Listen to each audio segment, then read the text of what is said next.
힌두교의 가르침 가운데 보면은 판치 탄트라라고 하는 그런 이야기들이 있습니다. 인생의 깨달음에 대해서 기록해 놓은 그런 일종의 우화 같기도 하고 또 이솝우화 같은 성질을 가지고 있는 그런 가르침이 되겠습니다. 원래 불교가 힌두교에서 개혁 종교로 탄생을 했기 때문에 불교에서 그것을 채용을 해서 마치 부처의 가르침인 것처럼 그렇게 이야기를 했고, 우리 한국 사람들에게는 그것이 부처의 가르침으로 알려져 있는, 너무나도 잘 알려져 있는 내용 하나가 있습니다. 부처가 왜 이런 그 내용을 채용을 해서 사람들에게 가르쳤을까? 가르침을 들은 사람들 중에 불법이라고 하는 것은 이런 것이다 라고 강하게 주장을 하는 사람이 있었는데, 그 이야기를 들은 다른 사람이 그게 아니다, 부처의 가르침인 불법은 당신이 말하는 것이 아니라 이런 것이다 하면서 각기 자기 주장을 내세울 때에 부처가 이 설화를 이야기한 것으로 우리에게는 알려져 있습니다. 그 내용은 뭐냐 하면은 너무나도 잘 알려진 내용이죠. 옛날에 어떤 왕이 태어날 때부터 앞을 보지 못하는 그 장님들을 모아놓고는 코끼리를 만져보라고 했습니다. 그리고는 너희들이 만져본 코끼리가 어떻게 생겼더냐 하고 질문을 했습니다. 코끼리의 코를 만진 사람은 코끼리는 마치 굽은 멍에와 같습니다. 이빨을 만진 사람은 코끼리는 절구공이와 같이 생겼습니다. 귀를 만진 사람은 곡식을 까부르는 키와 같이 생겼습니다. 머리를 만진 사람은 솥과 같이 생겼다 하고, 등을 만진 사람은 언덕 같다고 하고, 코끼리의 다리를 만진 사람은 나무 같다고 그러고, 또 장단지를 만진 사람은 기둥 같다고 그러고, 발자국을 만진 사람은 호박 같다고 그러고, 꼬리를 만진 사람은 밧줄과 같습니다 하고 답변을 했습니다. 이런 답변을 듣고는 어디 코끼리가 너희들이 말한 그런 모습이겠느냐, 그 모든 것이 코끼리 전체가 아닌 것 같이 너희들이 내게서 듣고 불법이 이렇다 저렇다 말하는 것, 그것만으로는 온전한 대답을 다 했다고 할 수 없는 것이다. 이제 부처가 그런 말을 했다고 알려져 있습니다. 그러면서 뒤에 붙는 말이 오직 바른 법을 행할지언정 불법 안에서 아시타비를 논하지 말라. 불법, 부처의 가르침 안에서 아시타비를 논하지 말라. 아시타비, 한자를 그대로 풀었으면 나는 옳고 너는 그르다고 말하지 말라. 사람이라고 하는 것이 원래가 부족한 존재들이니까 어떠한 가르침을 듣고 그 가르침에 대해서 내가 이런 해석을 했으니 내 해석이 옳은 것이다, 그리고 당신 해석은 그런 것입니다, 아시타비 하지 말라 하는 그런 이야기를 해놓았습니다. 어느 부부가 아들, 딸을 키워서 다 시집장가를 보내고 어느 날 딸 집을 방문을 하게 되었습니다. 딸 집을 가보았더니만 사위가 부엌을 왔다 갔다 하면서 뭐 밥도 짓고 음식도 만들고 그렇게 하더랍니다. 딸은 방문을 한 엄마 옆에 가만히 앉아서 엄마랑 제잘거리고만 있습니다. 그런 장면을 보고 이 어머니가 참 우리 딸 시집 잘 갔다, 좋은 남편을 만나가지고 저렇게 사랑을 받고 또 아낌을 받고 있으니 얼마나 좋으냐 하면서 입에 침이 마르도록 칭찬을 했습니다. 다음 날 아들 집을 갔습니다. 가보니까 여러분들 상상대로 이 아들이 며느리는 가만히 있는데 부엌을 들락거리면서 자기 부모 음식 대접을 한다고 그렇게 바쁘게 움직입니다. 못마땅해가지고 오만상을 찌푸리면서 도대체 이 내가 어떻게 키운 아들인데 저 며느리년이 내 금쪽 같은 아들을 부엌으로 내쫓아서 저렇게 일을 시킨단 말이냐. 이게 말도 되지 않는다 하면서 화를 냈다. 이게 아시탑입니다. 사위가 일하는 것은 좋게 보이고 아들이 일하는 것은 못마땅한 것. 사위도 그 집안의 귀한 아들이고 아들 역시 귀한 아들인데 불법 안에서 불법을 빼버리고 우리의 신앙을 이야기한다면 성경의 가르침 안에서 우리는 원래가 죄인들이고 부족한 존재로 출발한 사람들이니 아시타비하지 말라. 내가 하는 말은 옳고 내가 하는 일은 옳고 다른 사람의 해석은 그러고 다른 사람이 하는 일도 그러다 하는 그런 잘못된 판단은 하지 말아라. 똑같은 상황을 똑같은 사람이 보았는데도 어떻게 아시타비가 가능하겠느냐. 구약성경의 잠언서에 보면 14장 12절에 이런 말씀이 있습니다. 사람의 눈에는 바른 길 같아 보이나 마침내는 죽음에 이르는 길이 있다. 언뜻 보기에는 바르게 보이는 길도 끝까지 따라가 보면 죽음에 이르는 길일 수도 있다는 말이죠. 요즘에 우리 사회에서 유행하는 말이 마치 사자성어처럼 굳어져 있는 말이 있어요. 저는 이거를 발음을 하려면 왜 이렇게 잘 안 되는지 모르겠어요. 잘 사용을 안 하는데 오늘은 어쩔 수 없이 얘기를 해야 될 것 같습니다. 내로남불. 이 발음이 잘 안 돼요, 제가. 내로남불. 그게 무슨 뜻인가요? 내가 하면 로맨스이고 남이 하면 불륜이고 마치 사자성어처럼 굳어져 버린 그런 개념이 되겠습니다. 전체를 볼 수 있는 눈이 필요하다. 이것은 사회생활을 하고 인간관계를 맺어가는 데 있어서도 매우 중요한 우리의 태도이기도 하지만 특히 우리 그리스도인들, 교인들에게도 교회 생활을 하며 신앙인으로 그리스도인으로 살아가는 데 있어서 전체를 볼 수 있는 영적인 시각이 필요하다. 그런 생각을 해보게 됩니다. 두 천사가 한 천사는 나이가 많고 한 천사는 젊은 천사가 여행을 하다가 어느 부잣집에서 하룻밤을 묵게 되었습니다. 근데 그 부잣집 주인은 이 천사들에게 수많은 방들 가운데에서 가장 차갑고 비좁고 냄새나는 지하실 공간 하나를 내주었습니다. 잠자리에 들 무렵에 나이 많은 천사가 그 지하실 벽면에 구멍이 난 것을 보고는 그 구멍을 메꿔 주었습니다. 젊은 천사가 말하기를 아니 우리 천사들 이렇게 홀대를 하는 이 사람들에게 그렇게 할 필요가 뭐가 있겠습니까? 선의를 베풀 필요가 뭐가 있겠습니까?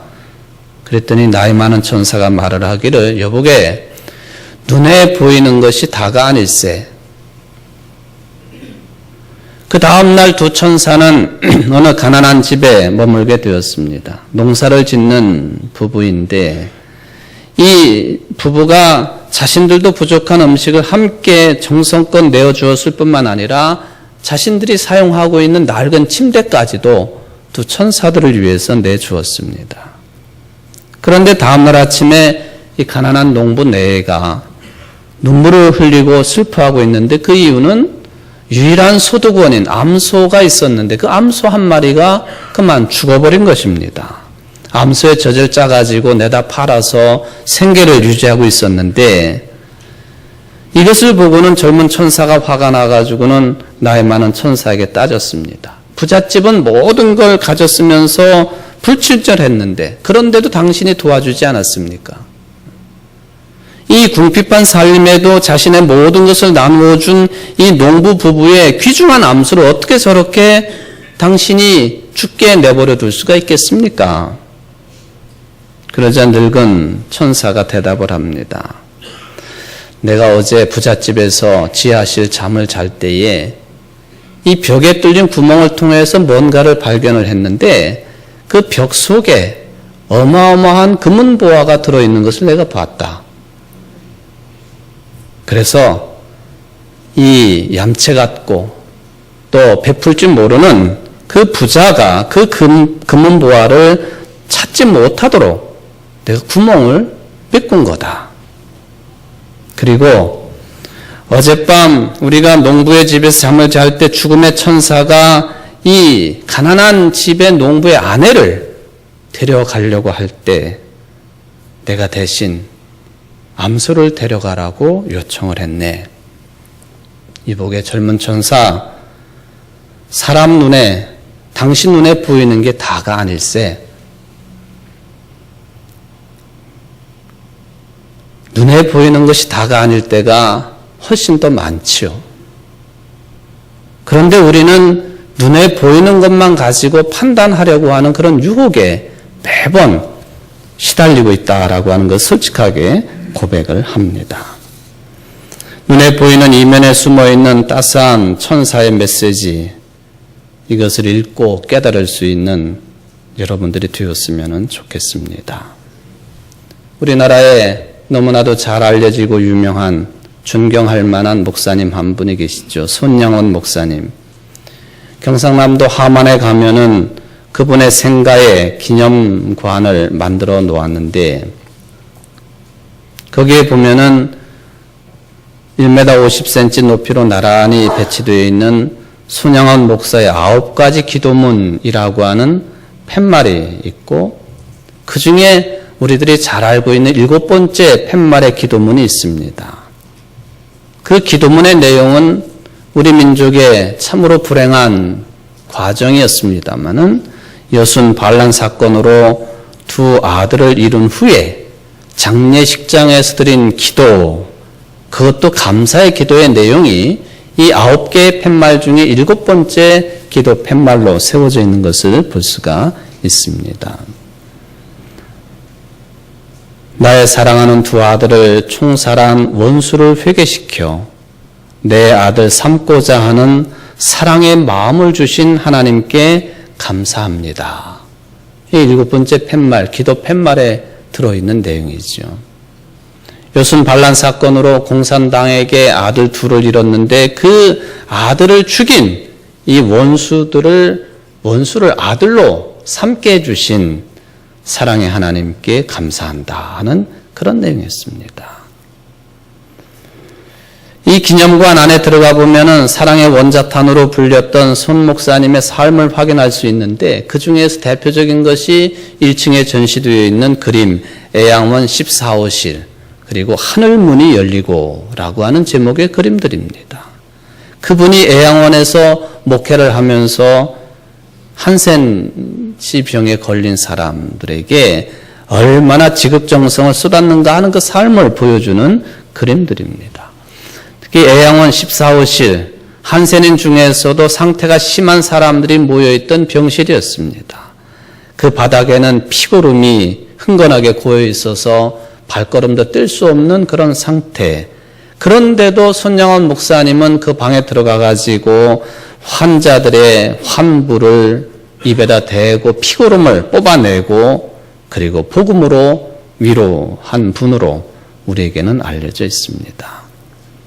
이 외에도 그리스도인으로 살아가면서 참 어떤 사람들도 할 수 없는 그런 모범적인 선행을 베풀며 믿음 안에 살아간 사람들의 예는 수없이 많이 있을 것입니다. 저는 그런 질문을 해봅니다. 도대체 어떤 사람들이 이렇게 살아갈 수 있을까? 어떤 그리스도인들이 이렇게 결단하고 살아갈 수 있을까?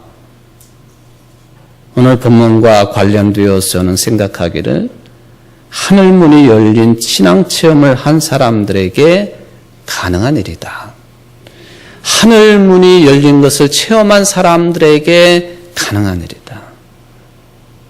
마치 바울과 실라가 빌립보 지역에서 복음을 전하다가 감옥에 갇혀 있을 때에 지옥이 떨리는 지진이 있고 옥문이 열리는 무서운 환경 속에서도 어떻게 기도와 찬송을 할 수 있었을까? 그건 하늘문이 열리는 체험을 했기 때문에 가능했다 하는 것입니다. 구약의 유명한 인물인 야곱도 그런 체험을 했지요. 아버지를 속이고 형도 속이고 엄마의 도움으로 외삼촌 라반의 집으로 도망을 가는 중에 당시의 루스 땅, 나중에 하나님의 집이라고 하는 베델로 지명이 바뀌어졌습니다마는 이 루스 땅에서 한밤에 꿈을 꾸게 되었습니다. 그가 보니까 땅에 층계가 있고 하나님의 천사들이 그 층계를 오르락 내리락 하고 있고 주님께서 그 층계에 서서 말씀하시기를 나는 주 너의 할아버지 아브라함을 보살펴준 하나님이요 너의 아버지 이삭을 보살펴준 하나님이다. 네가 지금 누워있는 이 땅을 내가 너와 너의 자손에게 주겠다. 너의 자손이 땅의 티끌처럼 많아질 것이며 동서남북 사방으로 퍼질 것이다. 이 땅 위의 모든 백성이 너와 너의 자손 덕에 복을 받게 될 것이다. 내가 너와 함께 있어서 내가 어디로 가든지 너를 지켜주며 내가 너를 다시 이 땅으로 데려오겠다. 내가 너에게 약속한 것을 다 이루기까지 내가 너를 떠나지 않겠다. 야곱은 잠에서 깨어서 혼자 생각합니다. 주님께서 분명히 이곳에 계시는데도 내가 미처 그것을 몰랐구나. 두려워하면서 중얼거렸습니다. 이 얼마나 두려운 곳인가. 이곳은 다름 아닌 하나님의 집이요 여기가 바로 하늘로 들어가는 문이로다. 두렵도다 이곳이요 이것은 다름 아닌 하나님의 집이요 이는 하늘의 문이로다. 꿈에서 본 장면을 보고 두려운 상태에 놓여있던 야곱이 되뇌이면서 했던 신앙 고백입니다. 두렵도다 이곳이요 이것은 다름 아닌 하나님의 집이요 이는 하늘의 문이로다. 땅으로부터 하늘로 이어진 층계는 꿈속의 내용입니다. 그가 꿈에서 깨어나서 하늘의 문이로다. 하늘에 있는 문이로다. 하늘의 문이 열리고 주님께서 나에게 말씀하시는 것을 내가 들었으니 이것이 하나님의 집이로구나. 이게 야곱의 신앙 고백입니다. 야곱은 도둑질하고 사기치고 도망가는 중에 있습니다마는 하늘문이 열리는 체험을 했던 인물입니다. 하늘문이라고 하는 표현은 고대 사람들이 참 애용을 했던 표현입니다. 어느 때에는 과학의 내용으로 사용하기도 하고 성경에 보면은 이 과학의 일단을 넘어서서 이것은 위대한 신앙 고백적인 표현이었습니다. 하늘문. 저는 이 성경에 있는 하늘문이라고 하는 표현을 들을 때마다 우리 머리의 제일 위쪽 부분, 말하자면은 위치로 보면은 하늘과 제일 가까운 부분, 뭐 저같이 작은 키야 무슨 하늘과 가까워봤자 그게 그거긴 하지만 하여튼 하늘과 제일 가까운 부분이 우리가 흔히 부르는 정수리 부분이지요. 갓난아기를 키워보신 분들은 다 아시겠지만은 아이가 어릴 때에는 이 정수리 부분이 펄떡펄떡 뛰잖아요. 우리가 흔히 뭐라고 부르죠? 숨구멍 또는 숫구멍이라 그렇게 부르지요. 그러다가 때가 되면 아이가 자라나서 이 숨구멍이 뇌에 뼈가 붙어가지고 다치게 되어 있습니다. 옛날부터 어른들이 어떤 말을 했느냐? 뇌가 다친다. 그 말을 하늘문이 다친다는 말로 사용을 했습니다. 천문이 다친다. 천문이 다친다. 하늘문이 다친다. 뇌가 다친다. 천문이 다친다. 이것을 어떻게 해석을 했느냐 하면은 지혜가 막힌 상태를 상징적으로 이른 말이 뇌문이 다친다. 천문이 다친다. 하늘문이 다친다. 그렇게 이야기를 했다는 것이죠. 옛날 어른들은 이 정수리가 원래 하늘과 연결된 곳이로 이곳이 막히면은 하늘과도 연결이 차단이 되는 것이라고 해석을 했다고 하는 것을 우리가 알아볼 수가 있겠습니다. 여러분, 하늘문이 열리는 체험을 해보신 적이 있으신가요? 그런데 이것은 내가 노력하고 애쓴다고 되는 현상이 아니라 주님께서 은혜를 베푸실 때에만 가능한 일이라고 하는 것을 기억하시기를 바랍니다. 지금도 하늘문이 열리는 체험을 하도록 인도하시기 위해서 요한계시록의 말씀에 따르면 주님께서는 우리의 마음붓, 영혼의 문 밖에서 우리의 문을 두드리고 계시다라고 요한계시록은 기록을 해 놓았습니다. 하늘문이 열리는 체험을 하기를 원한다 하면은 주님의 음성이 들려진다면은 항상 이 문을 열어야 됩니다. 오늘도 여러분들이 복음의 말씀, 하나님의 말씀을 들을 것인데 하늘문이 열리시기를 바랍니다. 주님이 함께 하셔서 그런 신앙 체험이 있으시기를 바랍니다. 어느 날 예수님이 세 제자를 데리고 높은 산에 올라가셨습니다. 베드로, 야고보, 요한이지요. 제자들은 거기에서 소위 말하면 하늘문이 열리는 체험을 합니다. 신앙의 신비한 체험을 했습니다. 눈으로 볼 때 예수님의 모습이 변형이 되었습니다. 마태복음 기자는 이 변형을 두 가지로 설명을 했습니다. 하나는 예수님의 얼굴이 해같이 빛났다. 또 하나는 예수님의 옷이 빛과 같이 휘어졌다. 여기에 해같이 빛났다. 예수님의 옷이 빛과 같이 휘어졌다. 빛이라고 하는 이 용어가 예수님의 변형의 핵심 용어입니다. 눈에 보이는 핵심적인 현상이었습니다. 그리고는 제자들이 볼 때 또 놀라운 일이 생겼습니다. 구약 성경을 대표하는 두 인물인 모세와 엘리야가 예수님과 함께 말을 합니다. 율법을 전수받은 모세의 초자연적인 능력을 가지고 있었던 출중한 선지자였던 엘리야, 그 예수님의 제자들이 살던 시대로부터 3,500여 년 전에 활동을 했던 모세, 800년 전에 활동을 했던 엘리야가 빛으로 변형되신 예수님과 대화를 하는 모습이었습니다. 너무나도 놀라는 장면이기 때문에 베드로가 이 모습을 보고 예수님께 말을 합니다. 여기가 좋사오니 주님이 원하시면 여기에다 초막셋을 지어서 하나는 주님을 위하여, 하나는 모세를 위하여, 하나는 엘리야를 위해서 하겠습니다. 물론 저는 이 말이 베드로가 산속에서 계속 지내고 싶다는 말로 받아들이지는 않습니다.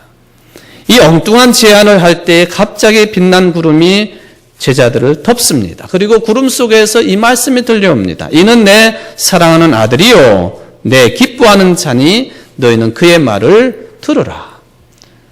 마태복음 3장 17절에 보면 주님이 세례받고 올라오실 때 들렸던 말씀과 비슷한 내용입니다. 하늘로부터 소리가 있어 말씀하시되 이는 내 사랑하는 아들이요 내 기뻐하는 자라 하시니라. 이 장면이 우리는 성경에 기록되어 있으니까 그러려니 하지만 한번 깊게 생각해 보십시오. 상상이 되겠습니까?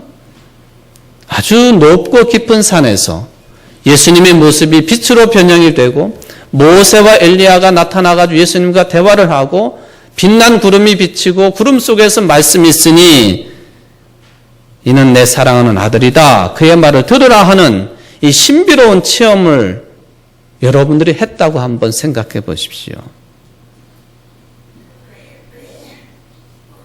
그냥 산도 아니고 만년설이 덮여있는 설산에서 이러한 체험을 했다고 한다면 말로 다 할 수 없는 체험이지요. 사람들은 높은 산을 정복하기를 원하고 어려운 산, 만년설이 덮여있는 그 산들을 정복하기를 원합니다. 그런 마음들을 조금이라도 이해를 할 것 같습니다. 오늘 일어나서 박수를 받은 우리 수니타, 판트 부부가 원래 고국이 네팔 아닙니까? 네팔. 제가 이번에 네팔을 갔다 왔는데 아주 가난한 나라죠. 1인당 국민소득이 700~800불 정도밖에 되지 않는 가난한 나라인데 왜 사람들이 그 나라의 매력을 느낄까? 물론 사람들이 참 착하고 마음이 양순합니다. 저 두 사람 아직 잘 모르겠어요. 제가 착하고 양순한지 잘 모르지만 네팔 사람들 참 착해요. 순박하고. 그런데 거기에 설산이 항상 보입니다. 저도 이번에 가서 안나푸르나 레인지, 말하자면은 길이가 무려 55km에 이르는 안나푸르나 봉이 계속 연결이 되는 그 설산을 새벽 일찍이 올라가 가지고 바라보면서 별 생각이 다 들기도 합니다만은 신비롭다. 일단 부족한 인간들이 느낄 때에 신비롭다. 그러니 네팔 사람들이 히말라야 그 산자락에 살고 있는 사람들에게 많은 신들이 있을 수밖에 없겠다 하는 그런 느낌을 제가 받았습니다. 제자들이 받은 느낌이 혹시 그런 것은 아니었을까 생각을 해봅니다. 혼비백산되어서 엎드려 두려워하고 있었습니다. 그때 예수님이 저들에게 손을 대시면서 말씀하시기를 일어나라, 두려워하지 말라.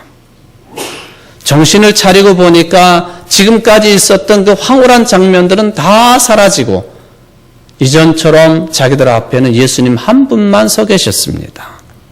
이는 내 사랑하는 아들이다. 너희는 그의 말을 들으라. 사랑하는 하나님의 아들이신 예수님만 홀로 서 계십니다. 산에서 내려오면서 예수님의 제자들의 다짐을 받습니다. 내가 죽은 자 가운데서 부활하기 전에는 너희들이 본 것을 아무에게도 말하지 말라. 나중에 이 세 명의 제자들은 이 극적인 경험을 가슴 깊이 간직하고 있다가 세월이 흐른 뒤에 주변 사람들에게 말하기 시작을 했고 그 내용들이 지금 복음서의 내용으로 기록으로 남아 있습니다. 모세 이야기도 비슷하지요. 다메섹 도상의 바울에 관한 말씀도 비슷합니다. 엘리야 선지자가 승천을 할 때에 불수레가 등장을 하고 불말이 등장을 하고 휘오리 바람이 등장을 합니다. 비슷한 현상들입니다. 옛날 사람들은 어떤 특별한 체험을 빛이나 소리나 불이나 바람이나 휘오리 바람이나 이런 것을 사용해서 비유적으로 사용해서 표현했다고 하는 것을 우리는 받아들여야 합니다. 예수님의 변형 이야기도 마찬가지입니다. 그러니 이게 사실이냐 아니냐 이것 가지고 따지는 것은 참 어리석은 짓입니다. 그 특별한 체험을 이런 내용들로 이런 단어들을 동원해서 표현한 것이니 그 의미가 무엇인지를 찾아보는 것이 중요한 일이다. 그런 뜻입니다. 도대체 제자들이 특별한 존재로 예수님을 만났다고 했는데 이게 무슨 뜻일까? 구름 속에서 울리는 소리에 그 답변이 있습니다. 바로 예수님이 누구냐? 그분은 하나님의 아들이시고 하나님이 기뻐하는 존재라고 하는 말씀입니다. 이게 특별한 체험이에요. 무슨 입신 상태에 들어가고 하늘에 들려 올려지고 그런 게 아니라 하늘에서 들려지는 소리가 있으니 이는 내 사랑하는 아들이고 하나님이 기뻐하는 내가 기뻐하는 자라. 이게 특별한 체험이에요.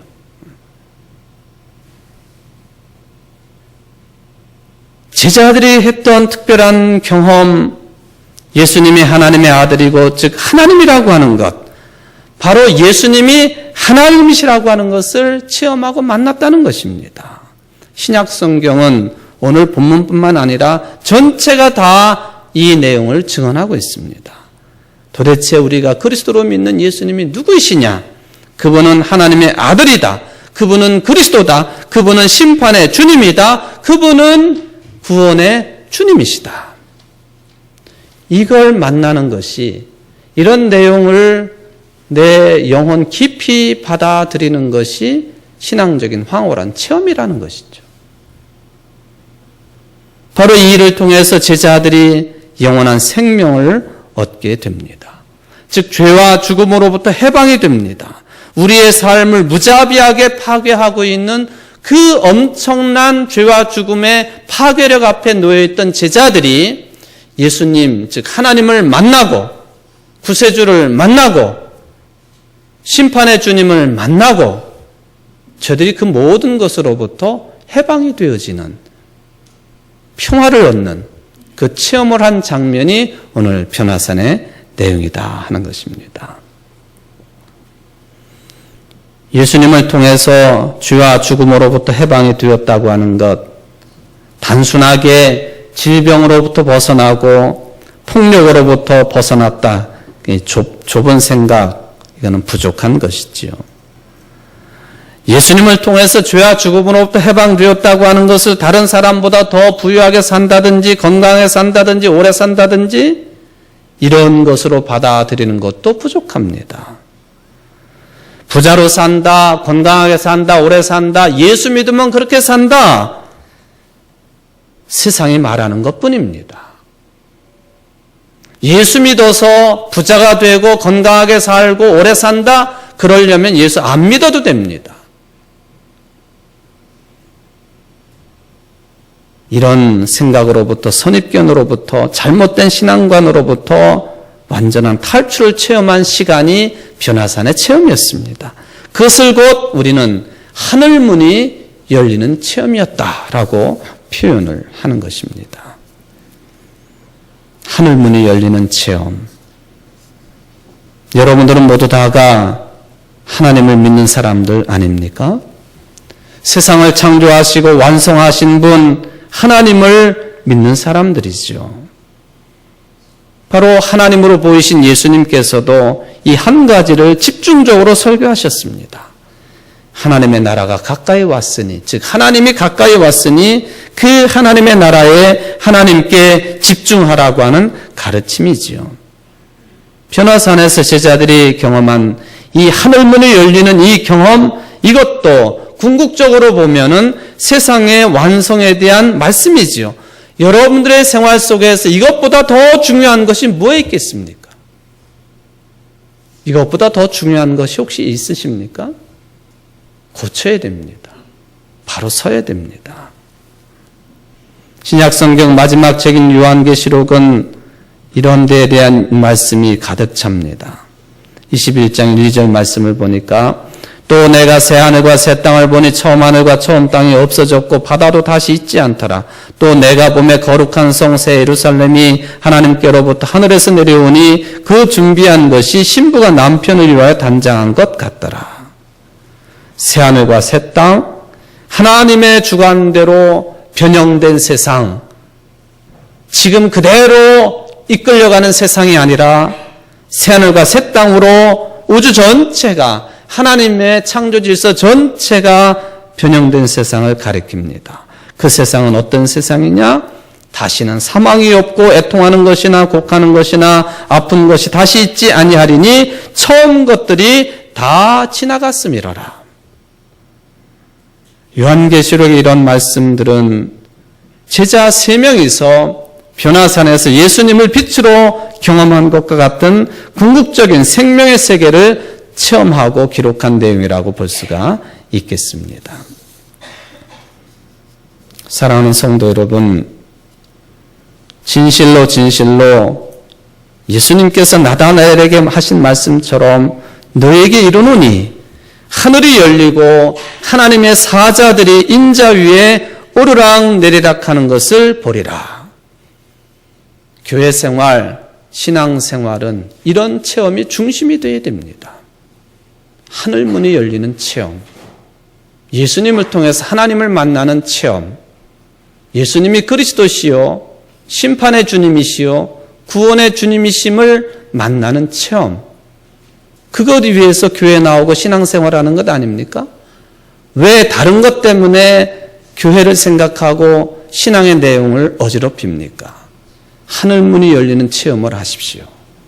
복음성에 이런 가사가 있습니다. 우리 함께 기도해. 주 앞에 나와 무릎 꿇고 긍휼 베푸시는 주, 하늘을 향해 두 손 들고 하늘문이 열리고 은혜의 빗줄기 이 땅 가득 내리도록 마침내 주 오셔서 의의 빗줄기 우리 위에 부으시도록. 하늘문이 열리고 은혜의 빗줄기가 우리에게 비추는 그 체험, 오늘 예배 시간도 여러분들이 만나는 체험 되시기를 바라고, 한 주간의 삶도 하늘문이 열리는 은혜의 빗줄기가 여러분들에게 충만하게 임하는 이번 한 주간 되시기를 주의 이름으로 축원을 드립니다. 기도하시겠습니다. 사랑의 하나님, 너희가 하늘이 열려 있는 것을 보게 될 것이다 약속하셨습니다. 그런데 우리는 오히려 하늘 문을 닫아놓고 세상 문을 열어놓고 살아가는 사람들이 아니었는지요. 용서하여 주옵소서. 하늘 문이 열리고 은혜의 빗줄기가 우리에게 비추기를 바라시는 하나님의 뜻을 존중히 여기며 그 뜻 가운데 살기로 다짐하는 이 자리에 모인 모든 청주제일교회 성도들이 될 수 있도록 축복하여 주옵소서. 예수님의 이름으로 간절히 기도하옵나이다. 아멘.